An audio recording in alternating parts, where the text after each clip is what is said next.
할렐루야. 여러분, 사람의 지식은요 놀랍도록 증가하고 있지요. 여러분, 우리나라 직업이 도대체 몇 가지가 될까? 우리나라 직업이 여러분 몇 가지가 될까요? 한국고용정보원이요, 고용정보원이 한국직업사전통합본을 발간을 합니다. 전에 있던 것까지 통합해서 새롭게 여러분 직업사전을 만들었어요. 거기에 보면은요, 한국의 직업이 모두 16,891개가 됩니다. 16,891개가 여러분 되거든요. 이 통계는요, 이게 8년 전보다 5,236개가 더 늘어난 상태입니다. 5,236개가 더 늘어났다. 이게 새롭게 등재된 직업을 보면은요, 네 가지 때문에 직업이 막 늘어났어요. 그게 뭐냐면은 하나가 4차 산업혁명 때문에 늘어난 거예요. 4차 산업혁명 때문에 과학기술 발전과 함께 4차 산업혁명과 함께 늘어났다라고 하는 것이고요. 또 하나가 뭐냐면 우리나라가 고령화 사회입니다. 고령화 사회. 일본도 심각한데 우리나라도 심각해. 젊은이들 아이는 안 낳고 자꾸만 우리나라 연령층들이 높아져만 가고 있어요. 이게 고민이고 걱정인데, 그런데 고령화 때문에 새로운 직업들이 많이 나왔어요.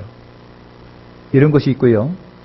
세 번째가 뭐냐면 이제 앞으로 가면 갈수록 계속 전문화가 됩니다. 전문화 때문에 나오는 직업들이 여러분 있는 거예요. 네 번째가 뭐냐면요, 정부 시책입니다. 정부 시책으로 인하여 없는 직업을 만들어내는 거예요. 없는 직업을 만들어냈어요. 근데 이제 이것 때문에 만들어지는 직업은 오래 못 간다는 단점이 없지 않아 있긴 있는데, 그러면 여러분 디지털 4차 산업혁명 때문에 나온 직업들을 보면 여기 한 5가지 정도가 있어요. 4차 산업혁명 때문에 나온 직업들. 하나가 뭐냐면 빅데이터 전문가예요. 빅데이터라고 하는 방대한 데이터를 수집하고 모으고 이걸 가지고 쉽게 말하면 이제 장사하는 거예요. 그죠? 네이버라든가 다음이라든가 구글이라든가 검색 정보가 있어요. 거기다가 내가 원하는 단어만 하나 딱 치면은 수많은 정보가 쏟아져 나와요. 수많은 정보가 쏟아져 나옵니다. 목회자들이요, 전에는 사전 찾아보고 또는 주석 찾아보고 다 그랬어요. 근데 지금은 뭐 갖다 놓고 설교 준비하는 줄 아십니까? 스마트폰 하나 갖다 놓고 설교를 시작해요. 거기다가 입력하면요, 정보가 다 나오기 때문에 그렇습니다. 이런 빅데이터 전문가 직업이 있어요. 이 방대한 전 세계적인 방대한 데이터를 가지고 쉽게 말하면 장사하는 거예요. 이런 전문가가 있고요. 블록체인 개발업자가 있습니다. 블록체인 개발업자. 뭔지는 잘 모르겠어요. 하도 생소한 단어들이 많아요. 그 다음에 인공지능 엔지니어가 있습니다. 인공지능 엔지니어. 여러분, 인공 로봇은요, 사람과 비슷한 인공 로봇이 있고요. 여러분, 파리를 로봇으로 만들어 갖고 파리가 날아다니는 거 보셨어요? 조그만 요만한 파리가 맹맹거리면 날아다니면서 사진을 전부 다 찍어 제낍니다. 엄청난 성장과 발전을 여러분 이루었죠. 옛날에 이명박 대통령이 청계천 복원하고 개발해놓고, 그리고 그 안에 고기들이 놀 것이다 하면서 여러분 로봇 고기를 갖다가 시험한 적이 있습니다. 고기가 잉어인데 로봇이에요. 물속에서 지가 꼬랑지 치면서 다 돌아다녀요. 여러분, 이런 것도 있고요. 잠자리가 로봇이에요. 로봇인데 잠자리만 해요. 근데 그게 날아다녀요. 날아다니면서 사진도 찍어요. 참 희한한 세상이 됐습니다. 이렇게 엄청난 인공지능이 우리 주변에 상당히 여러분 많아요. 말인데 로봇이에요. 근데 말처럼 막 뛰어다니고 사람도 태우고 돌아다니고, 사람이 팍 태클을 거서 넘어지면 팍 일어나가 또 달리고 막 그래요. 여러분 이러한 인공지능이 있습니다. 그러면 이제 네 번째가 드론 조종사입니다. 드론 조종사 아시죠? 하늘에서 이렇게 사냥하는 거예요. 그것 때문에 여러분 요즘에 텔레비전 보면은 참 볼만합니다. 공중에서 찍고 옆에서 찍고 뒤에서 찍고 그래가지고 얼마나 입체적으로 멋있는지 몰라요. 이게 드론 조종사도 여러분 직업의 중에 하나예요. 방송사마다 이런 드론 직업사들이 다 포진해 있는 거 아시죠? 그 다음에 이제 디지털 문화보건 전문가가 있다고 합니다. 이 모든 데이터를 집어넣으면은 이 컴퓨터 안에서 건물이든지 뭐든지 완벽하게 복원이 됩니다. 이런 복원 전문가들이 있어요. 이런 것들이 새로 태어난 직업들이거든요. 그러니까 생소하고 읽기도 어려운 직업들이 우리 주변에 굉장히 많이 일어났다라고 하는 거예요. 상당히 많이 일어났습니다. 옛날에는요, 적어도 뭐 좋은 대학 나와서 뭐 삼성 들어가고 LG 들어가고 그런 걸 목표로 했어요. 그런데 좋은 대학 나와가지고 차 하나 준비해가지고 길거리 푸드뱅크하고 길거리 음식점 하고 있는 청년들도 있어요. 직업이 굉장히 다양화되고 있다는 얘기죠. 그만큼 지식이 발전되었다라고 하는 반증이에요. 이 놀라운 지식은 앞으로도 더 성장할 것이고 더 발전할 것이고 더 나올 것이다 라고 하는 것입니다. 우리 하나님은 전지하신 하나님이시죠. 전지하신 하나님이에요.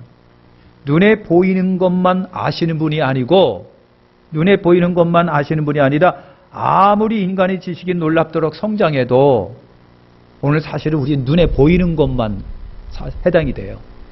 눈에 안 보이는 거에 관해서는 쉽게 건드지를 못해요. 눈에 보이는 거예요. 보이는 것이 조사하고 연구하고 그래서 놀랍도록 지식이 성장을 합니다. 그러니까 물리적이고 가시적인 것에는 놀라운 성장을 여러분 이뤄냈는데 영적이고 보이지 않는 것에는 인간은 약할 수밖에 없다. 그런데 우리 하나님은요, 우리 하나님 인간의 심정, 그 다음에 나의 생각, 내 혀 속에 있는 말을 하신다고 그랬어요. 여러분 제가 지금 생각을 하고 있습니다. 무슨 생각하고 있는지 아십니까? 모르시죠? 제가 어떤 분을 쳐다보고 있었습니다. 왜 쳐다봤을까요? 모르시죠? 근데 하나님은 그 생각을 아신다고 되어 있습니다. 아무리 내가 어떤 생각을 하더라도 하나님은 내 생각도 꿰뚫어 보시는 하나님이시라는 얘기예요. 다윗이 그랬습니다. 다윗은요, 나의 앉고 일어섬, 그 다음에 나의 생각, 내 혀 속에 있는 말을 하신다고 그랬거든요. 내가 지금 무슨 말을 하려고 하는지 아십니까? 모르시죠? 근데 하나님은 미리 내가 할 말도 아신다라는 얘기예요. 이것이 하나님의 능력이십니다. 시편 139편 16절에 보면 내 형질이 이루어지게 주의 눈이 보셨으며 그랬어요. 내 형질이 이루어지기 전에 이 말은 뭐예요? 내가 아직도 태 속에서 만들어지기 전에 하나님이 나를 보고 계셨다는 얘기예요. 이것이 하나님이십니다. 전능하신 하나님이에요. 그러니까 하나님은 나도 모르는 나를 아시는 분입니다. 솔직히 말해서 내가 나를 잘 모를 때가 있어요. 믿거니 했는데 오늘날 내가 나한테 뒤통수 맞는 일들이 있어요. 그러나 하나님은요, 나의 모든 것, 나도 모르는 나의 속사정까지도 아시는 분이 하나님이시다는 얘기예요. 그렇기 때문에 그런 하나님은 창조주시고 주권자시고 섭리자시고 전능자이시기 때문에 그래서 그분에게 우리가 도움을 요청하는 거예요. 하나님 도와주세요. 하나님 도와주세요. 할렐루야. 오늘 본문 말씀을 봅니다. 하나님은 능히 인생을 도우시는데 하나님은 우리를 어떻게 도우시느냐라고 하는 거예요. 첫째가 보면요, 비를 주신다는 말씀이 있습니다. 비를 주신다. 23절에 내가 땅에 뿌릴 종자에 주께서 비를 주사 땅 소산의 곡식으로 살찌고 풍성하게 하실 것이며, 여러분 그랬거든요. 비를 주신다. 여러분 농사에는요, 농부가 할 일이 있고 농부가 못할 일이 있습니다. 농부라고 해서 다 하는 것이 아니거든요. 사랑하는 성전에 땅을 갈고 씨를 뿌리고 가꾸고 풀 뽑아도 주는 거 농부가 할 수 있습니다. 그런데 비나 바람이나 태양이나 빛을 주는 것은 농부가 할 수 없는 영역이에요. 그걸 할 수 없어요. 여러분 비가 너무 와도 탈납니다. 안 와도 탈입니다. 햇빛이 너무 쨍쨍 쪄도 탈납니다. 햇빛이 없어도 탈납니다. 바람이 없어도 안 되지만 센 바람이 너무 많으면 그것도 안 돼요. 모든 것이 적당해야 돼요. 하나님만이 그걸 주시고 또 하나님만이 그걸 적당으로 조정하실 수 있는 분이 하나님이신 거예요. 일본이라고 하는 나라는 지진이 많아요. 제 동기 목사님이 일본에 선교사가 있습니다. 갔더니 처음 갔는데 맨날 흔들리는 거예요. 맨날 흔들린대요. 그러니까 겁이 나요.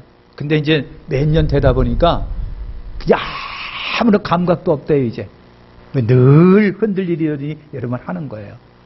일본은요 1년 동안 한 해에 지진이 몇 번 일어나냐면 1200번이 일어난답니다. 그러니까 하루에 2번 내지 3번이 된다는 얘기예요. 맨날 흔들려. 이들은 맨날 흔들려. 여러분 지진 때문에 그로 인한 피해가 얼마나 많은지 아시잖아요. 항상 일본은요 지진을 대비합니다. 그래서 일본은요 건축이나 토목은 세계적인 탑이에요. 그렇게 좋습니다. 왜냐하면 너무 지진이 많다 보니까 지진에 안 넘어지려고 머리를 싸매서 만들고 하다 보니까 토목 건축에 대한 상당한 지식을 축적하고 여러분이 있다고 하는 거예요. 그런데도 불구하고 그럼에도 불구하고 일본도 손쓸 수 없는 자연적 현상들이 여러분 있습니다. 아무리 전문가라고 할지라도 토목 건축의 전문가도 일본이 지진에 관한 전문가임에도 불구하고 한계가 있어요. 여러분 아시는 것처럼 1995년 고베 대지진 여러분 있었습니다. 한번 흔들어져 끼니까요. 고가도로가 푹싹 주저앉고 건물들이 내려지고 난리가 났었습니다. 손쓸 수가 없습니다. 그 유명한 2011년도 동일본 대지진 아시고 쓰나미 아시잖아요. 지금도 동영상 보면요 쓰나미 나오는 거 볼 수 있어요. 무섭더라고요. 무서워요. 3층짜리 건물이 다 물로 뒤집히고 온통 도시가 막 여러분 물에 잠기면서 집들이 막 떠내려가고 말이죠. 무섭기 짝이 없습니다. 무섭기 짝이 없습니다. 전문가라고 하는 일본도 대자연 앞에서는요 손을 쓸 수가 없어요. 손을 쓸 수가 없어요. 우리가 TV로다가 그 심각한 모습들을 보면서 굉장히 무서웠습니다. 우리나라에도 그런 거 한번 있으면 어떨까? 무서웠어요. 사람의 힘으로 자연을 조종합니다. 자연을 통제합니다. 안 된다고 하는 거예요. 일본에는요 지진 때문에 쓰나미 때문에 해안가에 전부 다 방파제를 높이 쌓는 곳이 있어요. 아무리 못해도 5m, 6m 정도로 높이 방파제를 이렇게 쌓아놓습니다.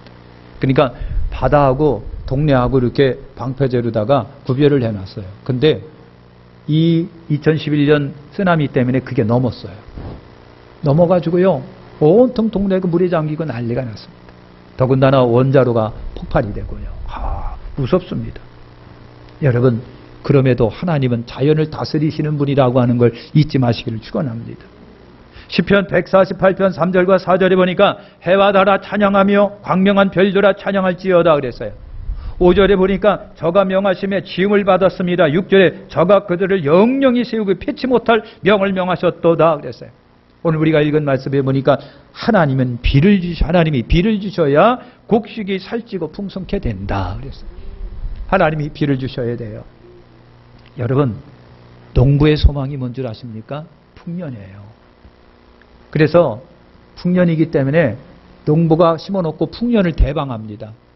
그래서 누가 그의 농사를 져가고 대박을 맞았다 하면 어김없이 그 따라 수많은 사람이 그 농사를 져요.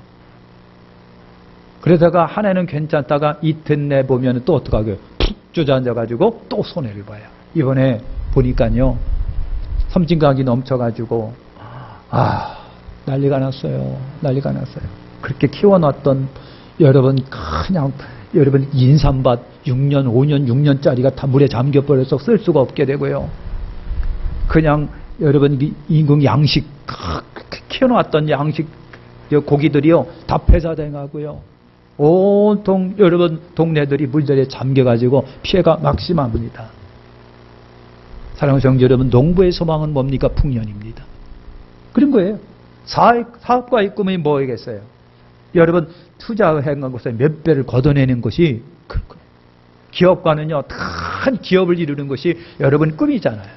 그것이 학생들은요, 공부 잘해가지고요, 스카이 대학 들어가서요, 좋은 직장 들어가는 것이 그들이 꿈이에요. 할렐루야, 그게 꿈이에요. 그런데 그런 꿈들이 성취 가능할까? 강한 방법이 한 3가지는 있는 것 같아요.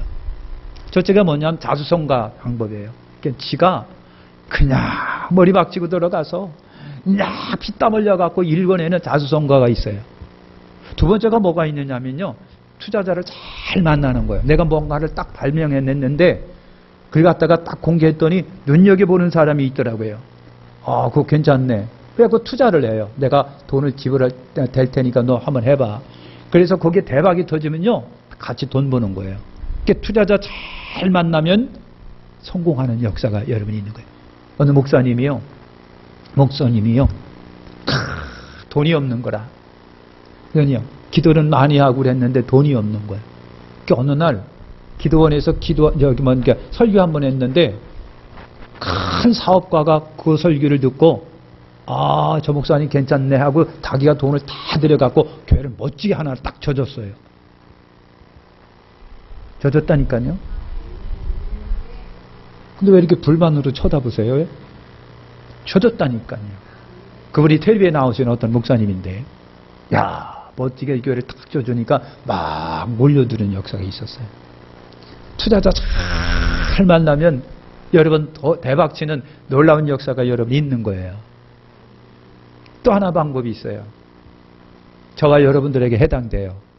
하나님을 잘 만나는 거예요. 하나님밖에 우리한테는 없는 것 같다. 하나님의 역사입니다. 아브라함이 그랬습니다. 사랑하는 성도님, 요셉이 그랬고 다윗이 그랬어요. 하나님이 그들을 통해서 역사하시니까, 하나님이 그들을 붙잡아 주시니까 그들을 통해서 하나님은 위대한 역사를 일으키시고요, 역사를 바꾸는 사람들이 된 거예요. 우리 하나님이 계십니다. 하나님이, 전능하신 우리 주님이 저 사람의 마음을 움직여 주셔야 돼요. 저 사람 마음 움직여 주는 거 사람이 할 수 있는 게 아니거든요. 하나님, 저 사람 마음 움직여 주세요. 하나님이 내게 기회를 잡을 수 있는 은혜를 주실 때에 역사가 일어나는 거예요. 기회가 와더라도 어떡하고요? 지나갈 때가 많고요, 못 잡을 때가 많고요, 그것도 기회도 모르고 지나갈 때가 많아요. 하나님이 기회를 볼 수 있는 눈을 주시고 잡을 수 있는 힘도 주셔야 그 기회도 내가 잡을 수가 있잖아요. 할렐루야, 그렇습니다. 하나님이 환경과 조건과 사랑과 물질과 기회를 주셔야 열매가 맺히는 거지요. 하나님이 안 도와주시는데 될 게 뭐 있어요? 그러니까 하나님의 은혜의 단비가 부어주실 때에, 하나님이 우리에게 비를 부어주실 때에, 은혜의 단비, 축복의 단비를 부어주실 때에 우리 꿈이 이루어지는 역사가 여러분 있잖아요. 우리는 겸손히 하나님의 도우심을 구하시기를 축원합니다.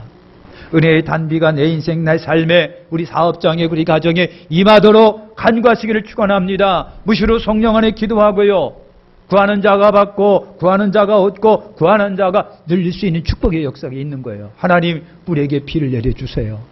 은혜의 단비를 내려주세요. 두 번째는요, 오늘 25절에 보니까 마르지 않도록 하시겠다, 그런 말이 있습니다. 그러니까 크게 사력하는 날 망대가 무너질 때에 각 고산 각 출령에 계율과 신의물이 흐를 것이며, 고산과 골짜기에 계율과 신의물이 흐른다 그랬습니다.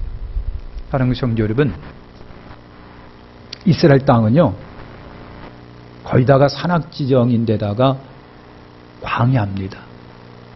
그러니까 우리나라 무심천이나 한강처럼 쭉 흐르는 것이 아니라 비가 오면 확 흘렀다가 뚝 끊어지고, 비가 오면 흐르고 뚝 끊어지고 하는 그런 게 와디라고 하는 그런 개천이 굉장히 많아요. 그런데 하나님이 골짜기마다 산마다 개울이 흐른다고 그래요. 시냇물이 흐른대요. 그러니까 이거는요, 실제 개울물도 되겠지만 그 이면에 어떤 영적인 의미가 있겠구나라고 하는 걸 우리가 또 한번 발견합니다. 이사야 당시에 이스라엘의 최대 적이 누구냐면은 아수르였습니다. 아수르가 최대 적입니다. 아수르는요, 강대국가입니다. 상상을 초월한 강대국가였었어요. 미국 같은 그런 어마무시한 나라였었습니다. 그런데 그 아수르를 쳐서 무너뜨리고 이스라엘에게 승리를 안겨줄 뿐만 아니라 이스라엘에게 은혜를 주셔서 골짜기마다 시냇마다 물이 흐르게 하신다는 거예요. 우리 하나님이 여러분을 해줬습니다. 우리나라 댐이 굉장히 많아요. 중국은 더 많습니다. 그러면 댐의 기능이 여러분 뭔지 아시잖아요. 정지 생산하고 그리고 홍수 조절도 되고 가뭄에 물도 공급해주고 여러분 그렇죠? 관광 효과도 있고요. 이것이 댐의 효과예요. 우리나라 비가 자주 와서 여러분 물 걱정 안 할 때가 거의 많습니다. 조금 여러분 한 1, 2개월 정도 비가 안 온다고 해서 고민한 적은 있어도 근본적으로 고민을 하지는 않아요. 그런데도 불구하고 아직도 댐을 많이 만들어내고 있습니다. 비 오는 것도 중요하지만 365일 물이 고여있는 걸 원하는 거예요. 365일. 흐르는 시냇물을 주신다고 하는 것은요. 항상 언제든지 흐르게 하시겠다는 말입니다. 흐르게 하시겠다는 얘기죠. 그러니까 여기서 시냇물은요. 지속적인 은혜와 끊임없는 축복을 의미합니다. 지속적인 은혜와 끊임없는 축복이에요. 하나님께서 우리에게 그걸 주시기를 좋아하는 거예요. 그걸 바라야 돼요. 여러분 소낙비도 좋지만 때에 따라 오는 비가 우리에게 소중한 법이에요. 단 한 번에 엄청난 기적을 체험하고 은혜를 체험하는 것도 중요하지만 평상시 늘 항상 평상시 하나님의 은혜를 체험하는 거 그게 좋은 거예요. 한번 소낙비 터져가지고 물이 확 내려가는 것도 좋지만은 시냇물 항상 흐르듯 항상 물이 열열열열 흐르는 것도 굉장히 중요한 하나님의 끊임없는 은혜가 우리에게 소중한 거예요. 이스라엘이 광야 생활할 때에 그때그때 드시는 양식을 먹었어요. 만나가 그래요. 하나님이 만나도 한꺼번에 주신 적이 없어요. 토요일날 이틀 걸 주시고요. 나머지는 하루 거 다 주셨습니다. 그렇게 주셨어요. 그리고 또 반대로 하나님이 가뭄에 콩나듯 하나님이 음식을 주신 것이 아니에요. 늘 주셨다는 걸 기억하세요. 늘 하나님이 양식을 주셨어요. 만나가 우리에게 주는 영적인 의미가 뭘까요? 오늘 은혜는 오늘 받아 먹으라. 오늘 말씀은 오늘 받아 먹으라고 하는 말씀이 돼요. 오늘 기도할 것은 오늘 기도하시라고 하는 말이에요. 오늘 섬길 것은 오늘 섬기고 하루하루 하나님의 은혜로 살아가라. 그 말이에요. 우리는요. 은혜가 마르지 않도록 주의하세요. 사랑하는 우리 백학교회 여러분, 사랑하는 성도 여러분, 저나 여러분이나 우리 백학교회나 여러분 개인마다 은혜가 마르지 않도록 주의하시길 바랍니다. 은혜가 있다가 어느 날 은혜가 바싹 마르고 있다가 은혜를 받고 하는 그런 것이 아니라 항상 은혜가 개울처럼 시냇물처럼 흐르시기를 축원합니다. 하나님의 은혜가 항상 충만하셔야 돼요. 늘 하나님의 말씀을 먹고 기도하고 예배하고 은혜를 사모하시길 바랍니다. 365일 마르지 않는 하나님의 은혜가 저와 여러분에게 있으시길 바랍니다. 잔잔한 물가에 심기온 나무. 여러분 그 나무는요 걱정하지 않습니다. 언제든지 수분을 공급하고 물을 공급하기 때문에 그래요. 하나님이 우리 안에 바로 이런 마르지 않는 시내가 흐르도록 하나님이 우리에게 축복해 주심을 믿으시길 바랍니다. 그걸 바라셔야 돼요. 하나님, 마르지 않는 하나님의 은혜가, 마르지 아니한 하나님의 축복이 내 인생 속에 흐르게 하여 주시옵소서. 젊으든 중년든 노인든 할 것 없이 하나님 은혜가 마르지 아니하게 해주세요. 이런 은혜가 하나님께로부터 여러분에게 있으시기를 축원합니다. 마지막 세 번째는요. 오늘 26절에 보니까 상처를 싸매심으로 그랬어요.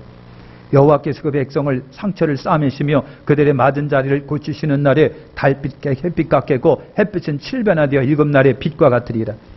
하나님은 여호와 라파의 하나님이죠. 치료하시는 하나님이에요. 여호와 라파의 하나님 치료하셔. 예수님이 채찍에 맞음으로 너희가 뭘 했다?